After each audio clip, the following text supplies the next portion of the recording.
Biomolecules பாடத்துல பகுதி C முந்தைய ஆண்டுகள் கேட்கப்பட்ட கேள்விகளை நம்ம தொடர்ச்சியா பார்த்துக்கிட்டு இருக்கோம்.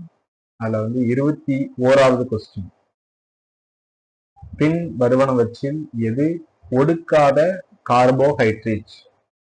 1 maltose, 2 sucrose, 3 lactose, 4 ribose, 5 phosphate. சரியான பதில் 2 சுக்ரோஸ். சுக்ரோஸ் அப்படின்றது ஒடுக்காத சர்க்கரை. கேள்வி எண் 22, ஒரு பாஸ்போ கிளிசரைடு எப்போதும் எதனால் ஆனது? 1 பாஸ்பேட் குழுவும் இணைக்கப்பட்ட ஒரு கிளிசரால் மூலக்கூறுடன் ஈஸ்டராக்கம் செய்யப்பட்ட ஒரு நிறைவுறா கொழுப்பு அமிலம் மட்டுமே. 2 பாஸ்பேட் குழுவும் இணைக்கப்பட்ட ஒரு கிளிசரால் மூலக்கூறுடன் ஈஸ்டராக்கம் செய்யப்பட்ட ஒரு நிறைவுற்ற அல்லது நிறைவுறா கொழுப்பு அமிலம். 3 ஒரு பாஸ்பேட் குழுவுடன் ஈஸ்டராக்கம் செய்யப்பட்ட ஒரு நிறைவுற்ற அல்லது நிறைவுறா கொழுப்பு அமிலம். இது ஒரு கிளிசரால் மூலக்கூறுடனும் இணைக்கப்பட்டுள்ளது. 4 பாஸ்பேட் குழுவும் இணைக்கப்பட்ட ஒரு கிளிசரால் மூலக்கூறுடன் ஈஸ்டராக்கம் செய்யப்பட்ட ஒரு நிறைவுற்ற கொழுப்பு அமிலம் மட்டுமே. சரியான பதில் 2. பாஸ்பேட் குழுவும் இணைக்கப்பட்ட ஒரு கிளிசரால் மூலக்கூறுடன் ஈஸ்டராக்கம் செய்யப்பட்ட ஒரு நிறைவுற்ற அல்லது நிறைவுறாத கொழுப்பு அமிலம் அப்படின்றதுதான். பாஸ்போ கிளிசரைடு எப்போதும் பாஸ்பேட் குழுவும் இணைக்கப்பட்ட ஒரு கிளிசரால் மூலக்கூறுடன் ஈஸ்டராக்கம் செய்யப்பட்ட ஒரு நிறைவுற்ற அல்லது நிறைவுறா கொழுப்பு அமிலமாக அது இருக்கும் அப்படின்னு சொல்றாங்க. கேள்வி எண் 23, பல கோ என்சைம்களின் அத்தியாவசிய வேதியிய அல்லது ரசாயன கூறுகள் எவை? 1 நியூக்ளிக் அமிலங்கள், 2 கார்போஹைட்ரேட்டுகள், 3 வைட்டமின்கள், 4 புரதங்கள். சரியான பதில் 3 வைட்டமின்கள். கேள்வி எண் 24, ஒரு என்சைம் வினையின் போது உருவாகும் அடி மூலக்கூறின் மாறுதல் நிலை அமைப்பு. ஒரு என்சைம் வினையின் போது உருவாகும் அடி மூலக்கூறின் மாறுதல் நிலை அமைப்பு. 1 நிரந்தரமானது ஆனால் நிலையற்றது, 2 நிலையற்றது மற்றும் நிலையற்றது, 3 நிரந்தரமானது மற்றும் நிலையானது, 4 நிலையற்றது ஆனால் நிலையானது. சரியான பதில் 2 நிலையற்றது மற்றும் நிலையற்றது. 25, ஒரு பெரு மூலக்கூறு கைட்டின் 1 பாஸ்பரஸ் கொண்ட பாலிசாக்கரைடு, 2 சல்பர் கொண்ட பாலிசாக்கரைடு, 3 எளிய பாலிசாக்கரைடு, 4 நைட்ரஜன் கொண்ட பாலிசாக்கரைடு. சரியான பதில் 4 நைட்ரஜன் கொண்ட பாலிசாக்கரைடு. கேள்வி எண் 26, கீழே கொடுக்கப்பட்டுள்ள A முதல் D இல் எது அடிப்படை அமினோ அமிலத்தின் கட்டமைப்பு சூத்திரத்தை சரியாக குறிக்கிறது? 1 A, 2 B, 3 C, 4 D. சரியான பதில் 4 D. இது என்ன அப்படின்றத பார்க்கணும். நம்ம A முதல் D வரைக்கும் இருக்கிறது என்ன? கேள்வி எண் 26, D option has an extra amino group because of which it carry positive charge which comes under basic amino acid. So D ஆப்ஷன்ல மட்டும்தான் அமினோ குரூப் இருக்கு. அதுல அமினோ குரூப் இருக்கிறதுனால அதை நாம் அமினோ ஆசிட்ஸ்ல வருது அப்படின்னு சொல்றோம். கேள்வி எண் 27, உயிருள்ள திசுக்களில் உள்ள சிறிய மூலக்கூறு எடை கரிம சேர்மங்களின் வகைகளில் ஒன்றின் வரைபட பிரதிநிதித்துவம் கீழே கொடுக்கப்பட்டுள்ளது. காட்டப்பட்டுள்ள வகையையும் அதில் உள்ள ஒரு வெற்றுக்கூறு எக்ஸையும் அடையாளம் காணவும். இந்த படம் என்ன அப்படின்றத ஐடென்டிஃபை பண்ணணும். 1 nucleotide adenine, 2 nucleoside uracil, 3 cholesterol guanine, 4 amino அமிலம் NH2. விளக்கத்துல என்ன இருக்குன்னு பார்ப்போம். The given structure doesn't have a phosphate group. கொடுக்கப்பட்டுள்ள வரைபடத்துல பாஸ்பேட் குரூப் வந்து இல்ல. பாஸ்பேட் குரூப் இல்லாததுனால அதை நம்ம என்ன சொல்றோம் அப்படின்னா வந்து நியூக்ளியோசைடு அப்படின்னு சொல்றோம். அண்ட் எக்ஸ் அப்படின்னு நோட் பண்ணிருக்கு இல்லையா, அந்த எக்ஸ் வந்து uracil because is ribo sugar. அது வந்து ரைபோ சுகரோடைய ஸ்ட்ரக்சர், அதனால வந்து அந்த எக்ஸ் வந்து யுரேசில் அப்படின்னு சொல்றாங்க. சோ இப்ப சரியான பதில் வந்து 2 நியூக்ளியோசைடு யுரேசில். இது வந்து ரைபோஸ் சுகரோடைய வரைபடம். இதுல பாஸ்பேட் குரூப் வந்து இல்ல, அதனால எக்ஸ் வந்து யுரேசில். கேள்வி எண் 28. அதன் செயல்பாட்டிற்கு கார்பாக்சி பெப்டிடேஸ் எதை தேவைப்படுத்துகிறது? அதன் செயல்பாட்டிற்கு கார்பாக்சி பெப்டிடேஸோடைய செயல்பாட்டிற்கு அதற்கு எது தேவை அப்படின்ற மாதிரி அர்த்தம். 1 தாமிரம், 2 துத்தநாகம், 3 இரும்பு, 4 நயாசின். சரியான பதில் 2 துத்தநாகம். கார்பாக்சி பெப்டிடேஸ் வந்து செயல்படணும் அதுக்கு தேவைப்படுறது வந்து துத்தநாகம் இங்க இருக்கு. So carboxy peptidase requires ZN2 metal ions வந்து அதுக்கு வந்து தேவை. ஸோ அப்ப துத்தநாகம் இருந்ததுன்னா கார்பாக்சி பெப்டிடேஸ் வந்து செயல்படக்கூடியதாக மாறும். கேள்வி எண் 29. பின்வரும் உயிர் மூலக்கூறுகளில் எது சரியாக குணாதிசயப்படுத்தப்பட்டுள்ளது? 1 அலனைன் அமினோ அமிலம். மூலக்கூறில் எங்கு வேண்டுமானாலும் ஒரு அமினோ குழு மற்றும் ஒரு அமில குழுவை கொண்டுள்ளது. 2 லெசித்தின். செல் சவ்வில் காணப்படும் ஒரு பாஸ்போரிலேட்டட் கிளிசரைடு. 3 பால்மெட்டிக் அமிலம். 18 கார்பன் அணுக்களை கொண்ட ஒரு நிறைவுறா கொழுப்பு அமிலம். 4 அடினிலிக் அமிலம். குளுக்கோஸ் பாஸ்பேட் மூலக்கூறுடன் அடினோசின். சரியான பதில் 2 லெசித்தின். செல் சவ்வில் காணப்படும் ஒரு பாஸ்போரிலேட்டட் கிளிசரைடு அப்படின்றத வந்து சரியாக கேரக்டரைஸ் பண்ணியிருக்கு. லெசித்தின் அப்படின்றதோடைய கேரக்டர் செல் சவ்வில் காணப்படும் ஒரு பாஸ்போரிலேட்டட் கிளிசரைடு அப்படின்னு சொல்றோம். வேற எதுவும் விளக்கம் கொடுத்துருக்காங்களா அப்படின்னு பார்க்கலாம். ஸோ 29 ஃபர்ஸ்ட் ஆப்ஷன் பாத்தீங்க அப்படின்னா ராங், தவறானது. ஃபர்ஸ்ட் ஆப்ஷன் தவறானது. என்ன காரணம் அப்படின்னா because alanine contains an amino group and an acidic group at alpha carbon in the molecule. அலனைன்ல வந்து அமினோ குரூப்பும் அசிடிக் குரூப்பும் வந்து இருக்கும். எந்த இடத்துல இருக்கு அப்படின்னா வந்து ஆல்பா கார்பன் மாலிகுல்ல வந்து இருக்கு.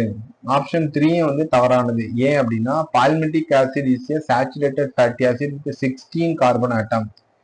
ஸோ பால்மெட்டிக் ஆசிட் அப்படின்றது வந்து ஒரு பூரிதமான கொழுப்பு அமிலம் அல்லது நிறைவுற்ற கொழுப்பு அமிலம்.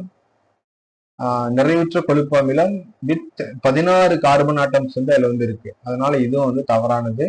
ஆப்ஷன் 4 பார்த்தீங்க அப்படின்னா இதுவும் தவறு. Because adenylic acid is form by adding phosphate group to adenosine. இந்த அடினைலிக் ஆசிட்ல வந்து எப்படி உருவாகுது அப்படின்னா பாஸ்பேட் குரூப்ல வந்து அடினோசின் வந்து ஆட் ஆச்சுன்னா சேர்ந்தால் பாஸ்பேட் குரூப்ல அடினோசின் சேர்ந்தால் அடினைலிக் ஆசிட் வந்து உருவாகுது. அதனால இதுவும் வந்து தப்பு. 2வது ஆப்ஷன் மட்டும்தான் வந்து கரெக்ட். லெசித்தின் செல் சவ்வில் காணப்படும் ஒரு பாஸ்போரிலேட்டட் கிளிசரைடு அப்படின்றது வந்து சரியானது. பால்மெட்டிக் ஆசிட் வந்து 16 கார்பன் ஆட்டம் தான், இங்க வந்து 18 கார்பன் ஆட்டம் இருக்கு. அதனால இது தப்பு. ஓகே, ஸோ அப்போ 29வது கொஸ்டின் சரியான பதில் லெசித்தின் செல் சவ்வில் காணப்படும் ஒரு பாஸ்போரிலேட்டட் கிளிசரைடு அப்படின்றது சரியான பதில். கேள்வி எண் 30. கீழே கொடுக்கப்பட்டுள்ள வரைபடம் 3 நிபந்தனைகளுடன் pH, வெப்பநிலை மற்றும் அடிமூலக்கூறு செறிவு நொதி செயல்பாட்டை தொடர்பு படுத்துகிறது. y ஆக்சிஸ் மற்றும் x ஆக்சிஸ் வந்து கொடுத்திருக்காங்க. 2 அச்சுகள் x மற்றும் y எதை குறிக்கின்றன?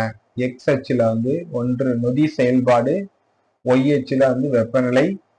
2 நொதி செயல்பாடு pH, 3 வெப்பநிலை நொதி செயல்பாடு, 4 அடி மூலக்கூறு செறிவு நொதி செயல்பாடு. சரியான பதில் 3 வெப்பநிலை மற்றும் நொதி செயல்பாடு அப்படின்றது வந்து சரியான பதில். 31. பின்வரும் 2 கரிம சேர்மங்களின் கட்டமைப்பு சூத்திரங்கள் எது அதன் தொடர்புடைய செயல்பாட்டுடன் சரியாக அடையாளம் காணப்பட்டுள்ளது? 2 கட்டமைப்பு சூத்திரங்கள் வந்து கொடுத்திருக்காங்க. எது எது வந்து சரியாக இருக்கு அப்படின்றதுதான். ஒன்றுல பாத்தீங்கன்னா ஏ லெசித்தின் செல் சவ்வின் ஒரு கூறு, 2 பி அடினைன் நியூக்ளிக் அமிலங்களை உருவாக்கும் ஒரு நியூக்ளியோடைடு, 3 ஏ ட்ரைகிளிசரைடு ஆற்றலின் முக்கிய ஆதாரம், 4 பி யுராசில் டிஎன்ஏவின் ஒரு கூறு. சரியான பதில் 1 ஏ லெசித்தின் செல் சவ்வின் ஒரு கூறு அப்படின்றது வந்து சரியான பதில். என்ன விளக்கம் கொடுத்துருக்காங்கன்னு பார்ப்போம். given structure A is lecithin and B is adenine. So கொடுக்கப்பட்டுள்ள வரைபடம் ஏ வந்து பார்த்தீங்க அப்படின்னா வந்து லெசித்தின், பி அப்படின்றது வந்து அடினைன். 2 கீழே கொடுக்கப்பட்டுள்ள படம் ஒரு அடி மூலக்கூறை ஒரு நொதியால் தயாரிப்பாக மாற்றுவதை காட்டுகிறது. 4 விருப்பங்களில் வினைக்கூறுகள் ஏ பி சி மற்றும் டி சரியாக அடையாளம் காணப்பட்டுள்ளனவா? இந்த பதில் வந்து 2 மாறுதல் நிலை, சாத்தியமான ஆற்றல், செயல்படுத்தும் ஆற்றல் என்சைம் இல்லாமல், செயல்படுத்தும் ஆற்றல் என்சைமுடன் அப்படின்றது வந்து சரியாக பொருத்தப்பட்டுள்ள நிலை. சாத்தியமான ஆற்றல், செயல்படுத்தும் ஆற்றல் என்சைம் இல்லாமல், செயல்படுத்தும் ஆற்றல் என்சைமுடன் அப்படின்றது சரியான பதில். கேள்வி எண் 33. என்சைம்கள் பற்றிய பின்வரும் 3 கூற்றுகள் சரியானவை மற்றும் 1 தவறானது. எது தவறானது? 3 கூற்றுகள் சரியான கூற்று, 1 வந்து தவறான கூற்று. எது தவறான கூற்று அப்படின்னு கண்டுபிடிக்கணும். 1 என்சைம்களுக்கு அதிகபட்ச செயல்பாட்டிற்கு உகந்த pH தேவை. 2 என்சைம்கள் அதிக வெப்பநிலையில் தன்னுடைய இயல்பை வந்து இழக்குது, டீநேச்சர்ட் அப்படின்னு சொல்லுவோம். அதை வந்து இயல்பை இழக்கின்றன.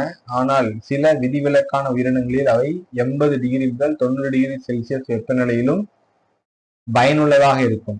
3 வந்து என்சைம்கள் மிக அதிக குறிப்பிட்டவை. 4 பெரும்பாலான என்சைம்கள் புரதங்கள் ஆனால் சில லிப்பிடுகள். சரியான பதில் 4 பெரும்பாலான என்சைம்கள் புரதங்கள் ஆனால் சில லிப்பிடுகள். சில வந்து லிப்பிடுகளாக இருக்கு. கேள்வி எண் 34. பின்வரும் ஜோடிகளில் எது தவறாக பொருத்தப்பட்டுள்ளது? ஆல்கஹால் நைட்ரோஜினேஸ், 2 பழச்சாறு பெக்டினேஸ், 3 டெக்ஸ்டைல் ஜவுளி அமைலேஸ், 4 சலவை திரவங்கள் லைபேஸ். சரியான பதில் 1 ஆல்கஹால் நைட்ரோஜினேஸ். ஸோ நைட்ரோஜினேஸ் அப்படின்றது வந்து நைட்ரஜனை வந்து நிலைநிறுத்துவதற்கு வந்து பயன்படக்கூடிய ஒன்று. அதனால இது வந்து தவறாக வந்து பொருத்தப்பட்டிருக்கு. கேள்வி எண் 35. கார்போஹைட்ரேட்டுகள் பொதுவாக தாவர சேமிப்பு உறுப்புகளில் ஸ்டார்ச்சாக காணப்படுகின்றன. ஸ்டார்ச்சின் பின்வரும் 5 பண்புகளில் எது அதை ஒரு சேமிப்பு பொருளாக பயன்படுத்துவதற்கு பயனுள்ளதாக ஆக்குகிறது? 1 ஏ எளிதில் இடமாற்றப்படும், பி வேதியியல் ரீதியாக செயல்படாதது, சி விலங்குகளால் எளிதில் ஜீரணிக்கப்படுவது, சி பரவல் அழுத்தம் ரீதியாக செயலற்றது, இ ஒளிச்சேர்க்கையின் போது தொகுக்கப்படுகிறது. பயனுள்ள பண்புகள் பார்த்தீங்கன்னா 1 வந்து ஏ மற்றும் இ இரண்டும், பி வந்து 2 வந்து பி மற்றும் சி இரண்டும், 3வது வந்து பி மற்றும் டி இரண்டும், 4வது ஏ சி மற்றும் இ. சரியான பதில் 3 பி மற்றும் டி இரண்டும். ஸோ பி என்ன அப்படின்னு பார்த்தீங்கன்னா வந்து வேதியியல் ரீதியாக செயல்படாதது அப்படின்றது வந்து ஸ்டார்ச்சோடைய ஒரு பண்பு, வேதியியல் ரீதியாக செயல்படாதது. 2வது வந்து டி பரவல் அழுத்தம் ரீதியாக செயலற்றது அப்படின்றத வந்து ஸ்டார்ச்சை பொறுத்த வரைக்கும் ஒரு முக்கியமான பண்பு.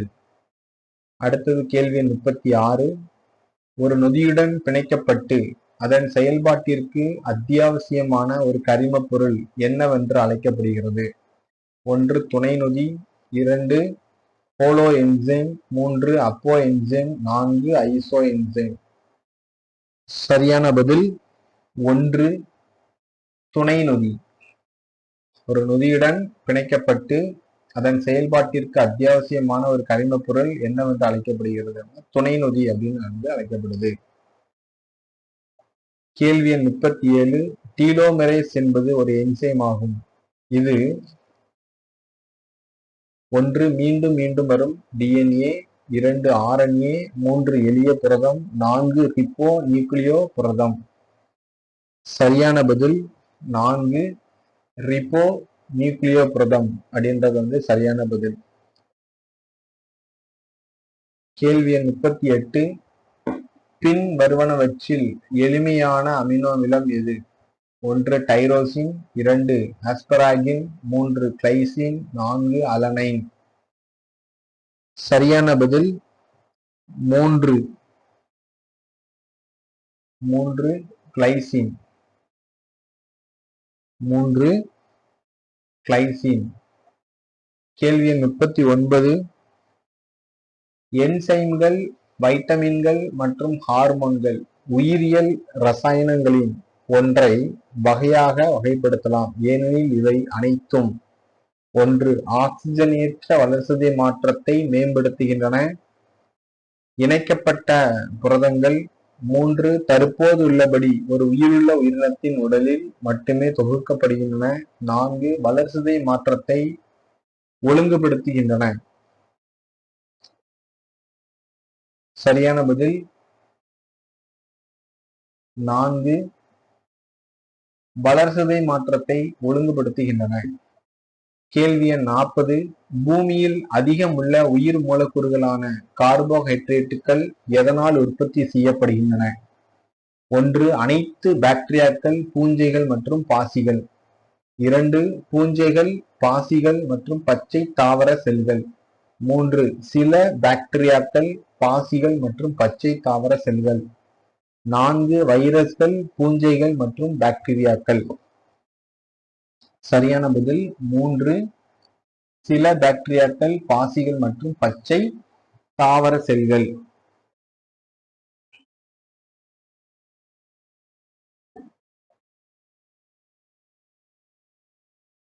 விளக்கம் இருக்கா அப்படின்னு செக் பண்ணுவோம்.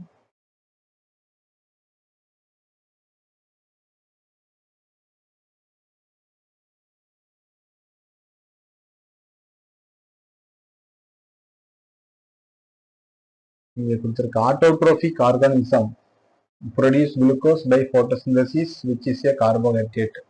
ஆட்டோட்ரோப்ஸ் தற்சார்பு ஊட்டமுறை இருக்கக்கூடிய உயிரினங்கள் வந்து குளுக்கோஸ் வந்து உற்பத்தி பண்ணி போட்டோசிந்தசிஸ் மூலியமா வந்து உற்பத்தி பண்ணுது. இந்த குளுக்கோஸ் அப்படின்றது வந்து கார்போஹைட்ரேட் தான். Heterotrophs R depend on autotrophs பிற சார்புடைய உயிரினங்களை வந்து தற்சார்புடைய உயிரினங்களை வந்து தன்னுடைய உணவுக்காக வந்து சார்ந்திருக்கு. And don't produce carbohydrate and fungi or saprophytic organism வந்து எந்த விதமான கார்போஹைட்ரேட்டையும் ப்ரொடியூஸ் பண்றது இல்லை. பங்கஸ் எடுத்துக்கிட்டீங்க அப்படின்னா வந்து ஒரு சாருண்ணி வகை உயிரினம். ஸோ அதனால வந்து 40th கொஸ்டின்ல சில பாக்டீரியாக்கள், பாசிகள் மற்றும் பச்சை தாவர செல்கள் அப்படின்றது வந்து பூமியில் அதிகம் உள்ள உயிர் மூலக்கூறுகளான கார்போஹைட்ரேட்டுகளை வந்து உற்பத்தி செய்யப்படுது. கேள்வி 41. என்சைம் தடுப்பு தொடர்பான பின்வரும் கூற்றுகளில் எது சரியானது? 1 ஒரு என்சைமின் போற்றியற்ற தடுப்பை அதிக அளவு அடிமூலக்கூற்றை சேர்ப்பதன் மூலம் கடக்க முடியும். 2 ஒரு அடிமூலக்கூறு ஒரு தடுப்பு புரதத்துடன் பிணைக்க ஒரு என்சைமுடன் போட்டியிடும் போது போட்டித்தன்மை கொண்ட தடுப்பு காணப்படுகிறது. 3 அடிமூலக்கூறு மற்றும் தடுப்பி போட்டியிடும் போது போட்டித்தன்மை கொண்ட தடுப்பு காணப்படுகிறது. 4 போட்டியற்ற தடுப்பிகள் பெரும்பாலும் என்சைமுடன் மீளாத வகையில் பிணைக்கப்படுகின்றன. சரியான பதில் 3 அடிமூலக்கூறு மற்றும் தடுப்பி போட்டியிடும் போது போட்டித்தன்மை கொண்ட தடுப்பு காணப்படுகிறது அப்படின்றது சரியான பதில். கேள்வி 42. 2 வெவ்வேறு என்சைம்களின் வினையூக்க திறனை எதன் மூலம் ஒப்பிடலாம்? 1 Km மதிப்பு, மைக்கேலிஸ் மாறிலியோடைய மதிப்பு Km மதிப்பு. 2வது வந்து உகந்த pH மதிப்பு. 3 தயாரிப்பு உருவாக்கம். 4 என்சைமின் மூலக்கூறு அளவு. சரியான பதில் 1 Km மதிப்பு. Km மதிப்பு 43. ஒரு உயிருள்ள அமைப்பில் காணப்படும் அனைத்து கூறுகளில் 96% உருவாக்கும் 4 கூறுகள்.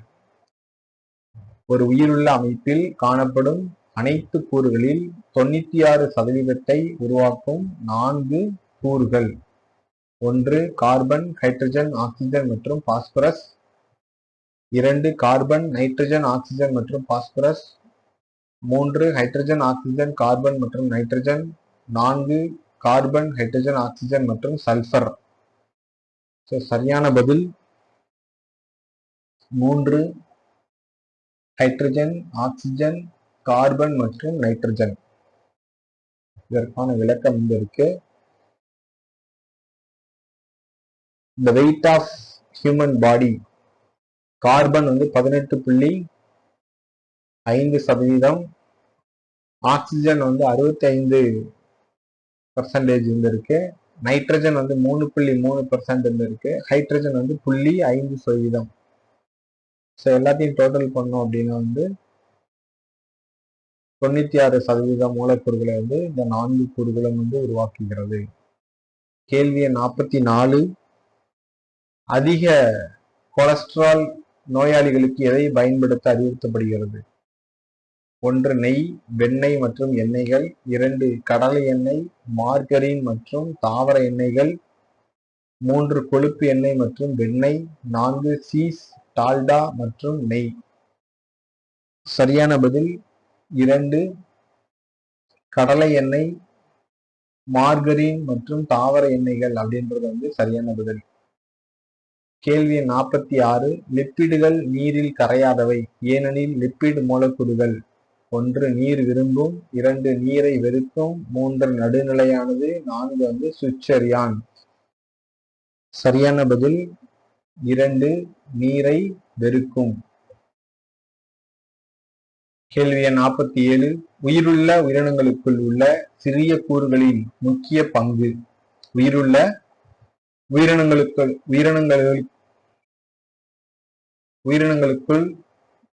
உள்ள சிறிய கூறுகளின் முக்கிய பங்கு. 1 என்சைம்களின் துணை காரணிகள். 2 முக்கியமான அமினோ அமிலங்களின் கட்டுமான நொதிகள். 3 ஹார்மோன்களின் கூறுகள். 4 செல் அமைப்பின் பிணைப்பிகள். சரியான பதில் 1 என்சைம்களின் துணை காரணிகள் அப்படின்றது சரியான பதில். கேள்வி 48. நியூக்ளியோடைடுகள் நியூக்ளிக் அமிலங்களின் கட்டுமான நொதிகள்.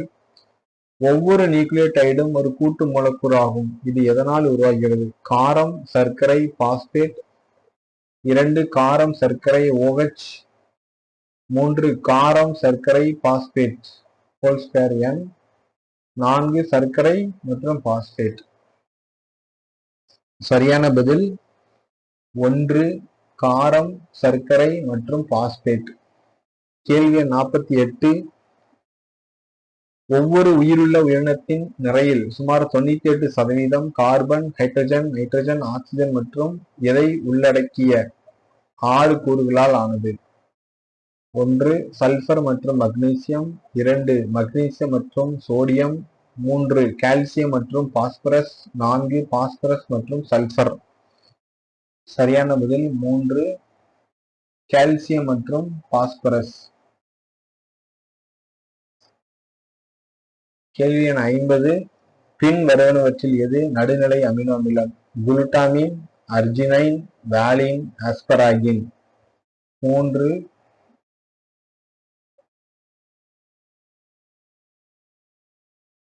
வாலின் அப்படின்றது சரியான பதில். இலக்கம் என்ன கொடுத்துருக்காங்க அப்படின்னா glutamine, asparagine amide group containing amino acid இருக்கும். இது ரெண்டும் அமைடு குரூப், ஏன்னா அமினோ ஆசிட் இருக்கிறதுனால. Arginine basic amino acid. Arginine பேசிக்